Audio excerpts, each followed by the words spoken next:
ایک سوال جو فلسطین کے حوالے سے لوگوں کے اذہان میں اٹھتا ہے وہ یہ کہ اسرائیل کے جو اس وقت دشمن ہے امت مسلمہ کا، اس نے فلسطین ہی کو کیوں انتخاب کیا؟ جی ایک کامن کوسچن ہے، اکثر پوچھا جاتا ہے۔ اس کی مختلف لوگ مختلف وجوہات جو ہے وہ بیان کر سکتے ہیں۔ ہمارے خیال میں اس کی 3-4 وجوہات جو ہے وہ میجر ہیں کہ اگر کسی کے ذہن میں یہ ہو تو شاید یہ سوال حل ہو جائے ان کے لیے۔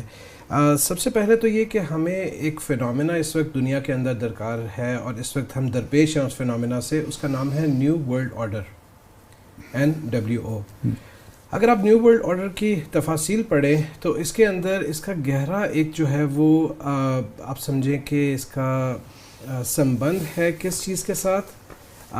زائنزم کے ساتھ، صہیونیت جس کو ہم تعبیر کرتے ہیں، اس کے ساتھ اس کا گہرا تعلق ہے، ٹھیک ہے۔ اس کی بنیاد پہ یہ نیو ورلڈ آرڈر تشکیل دیا جا رہا ہے۔ نیو ورلڈ آرڈر ہے کیا؟ نیو ورلڈ آرڈر کو اگر آسان الفاظ میں کہا جائے تو ایک دنیا، جس طرح ابھی ہمارے پاس پوری دنیا موجود ہے، اس کی ایک حکومت، اس کے اندر ایک اتھارٹی، اس کے اندر ہر حوالے سے، بے شک وہ فائنینشیل نظام ہو، بے شک وہ کلچرل نظام ہو، وہ سب ایک ہو، ٹھیک ہے۔ اس طرح کا ایک نظام دنیا کے اندر قائم کرنا، اور اس کے ٹاپ پہ کون ہو؟ اس کے ٹاپ پہ یہی زائنسٹ ہو، یہی امپیریلسٹ ہو۔ یہ ان کا ایک خواب ہے کہ جو انہوں نے دنیا کے لیے دیکھا ہوا۔ اگر آپ زائنزم کی ہسٹری بھی، کہ یقیناً آپ کے کچھ دوسرے شوز میں آئے گی انشاءاللہ اس پہ تفصیل، اگر آپ اس کو دیکھیں تو یہ کہتے ہیں کہ نیل سے فرات تک ہمیں یہ سارے کا سارا علاقہ جو ہے، نائلز ٹو یوفریٹیز، یہ ہمیں اپنے قبضے میں کرنا ہے، اس کے اوپر ہماری حکومت قائم ہوگی۔ اب آپ اگر نیل سے فرات کے اندر دیکھیں تو آپ کے بہت سارے اسلامی ممالک ہیں اسلامی، وہ کور ہوتے ہیں۔ تو ایک تو یہ کنٹرول اور ڈومیننس جو کہ نیو ورلڈ آرڈر کی صورت میں ہے۔ دوسرا جو ہے وہ خود یہ جو آئیڈیالوجی یا زائنزم کی ہم نے آپ سے عرض کیا۔ پھر تیسرا اسٹریٹجک، اس کی امپورٹنس، اس خطے کی، اس علاقے کی، اس منطقے کی اسٹریٹجک امپورٹنس۔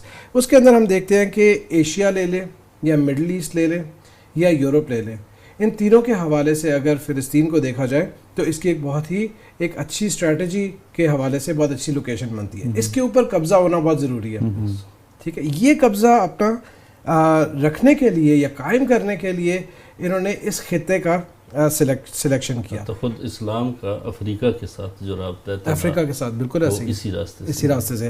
اب آپ دیکھیں کہ دوسرا یہ کہ ریسورسز کے حوالے سے یہ پورا خطہ جو ہے وہ رچ ہے، یعنی اس کے اندر ریسورسز بہت ہے، معدنی ذخائر بہت سارے ہیں، اس کے اندر تیل آپ کو ملتا ہے، بہت ساری اس طرح کی چیزیں ہیں کہ جو اس وقت اقوام کو جن کی ضرورت ہے آگے بڑھنے کے لیے، دوسروں کے اوپر اپنے اقتدار کو برقرار رکھنے کے لیے، قائم کرنے کے لیے۔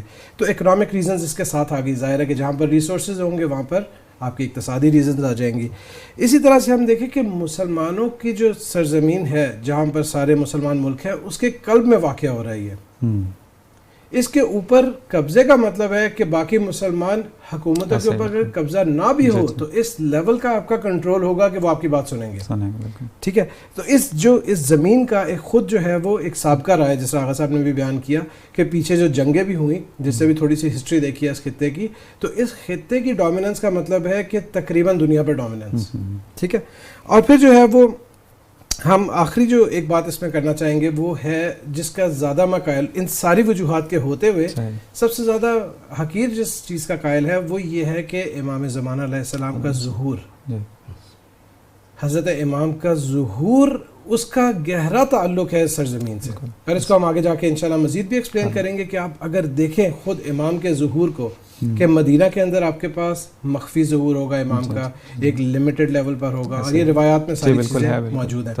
پھر مکہ کے اندر آپ کا علنی اور اوپن، جہاں پر آپ اناؤنس کریں گے اپنے ظہور کو، مولا کہیں گے کہ میں ہوں وہ کہ جو امام حسین علیہ السلام کا بیٹا ہوں، وہ فرزند رسول ہوں، میں حضرت زہرا سلام اللہ علیہ کا بیٹا ہوں، میں وہ مسیح ہوں، میں وہ، یہ ساری جب انٹروڈکشن کرائیں گے تو جو پہلا دشمن آپ کا قرار پائے گا وہ کہاں پر قرار پائے گا؟ خود مکہ کے اندر۔ پھر آپ دیکھیں کہ امام کہاں جاتے ہیں؟ امام جاتے ہیں کوفہ۔ امام کا ہیڈ کوارٹر مسلمہ تمام جتنی بھی روایات ہے اس کے مطابق کوفہ بنتا ہے۔ تو کوفہ کہاں پر قرار پاتا ہے؟ عراق کے اندر۔ یہ دوسری جگہ ذہن میں رکھتے ہیں، پہلے آپ کے پاس آیا مکہ، پھر آپ کے پاس آیا کوفہ۔ یہاں سے امام کہاں جائیں گے؟ جہاں پر وہ عالمی جنگ ہونی ہے، جس کو آرماگیڈن کے نام سے بھی تعبیر کیا گیا، بیت المقدس۔ اب یہ 3 جگہوں کو آپ ذہن میں رکھیے اور آپ دیکھیے کہ ہمارے دشمن نے کس طرح سے پلاننگ کی ہے کہ مکہ کے اندر لا کے وہابی سعودی تکفیریوں کو بٹھایا، وہ ان کی ایک انڈائریکٹ ڈومیننس ہے، بالکل امریکہ کی اور اسرائیل کی انڈائریکٹ ڈومیننس ہے وہاں پر اس خطے کے اوپر. پھر آپ اگر عراق میں دیکھتے ہیں تو ہزاروں اور لاکھوں کی تعداد میں وہاں پر اپنے فوجی پہنچائے. جی بالکل ٹھیک ہے، وہ وار آن ٹیرر کے نام پہ، اور ہم ویپنز آف میس ڈسپشن، جس کو یہ ویپنز آف میس ڈسٹرکشن کہتے ہیں، ہم ویپنز آف میس ڈسپشن کہتے ہیں. کیوں؟ ڈسپشن کا مطلب ہے کہ آپ نے دھوکہ دیا، اینڈ پہ وہاں سے ویپنز تو کوئی نہیں نکلے. ٹھیک ہے کہ ہم صدام کے بھی شہدائی نہیں ہے، لیکن یہ انہوں نے اس کو ہیلے اور بہانے کے طور پہ یوز کیا، وہاں قبضہ. اور تیسری جہاں جگہ یہ غیر مستقیم قبضہ نہیں کر سکتے تھے فلسطین کی سرزمین، وہاں پہ انہوں نے جا کے مستقیم اس صہیونی ریاست کا وجود اور اس کا قیام رکھا، اس کی بنیادیں رکھی.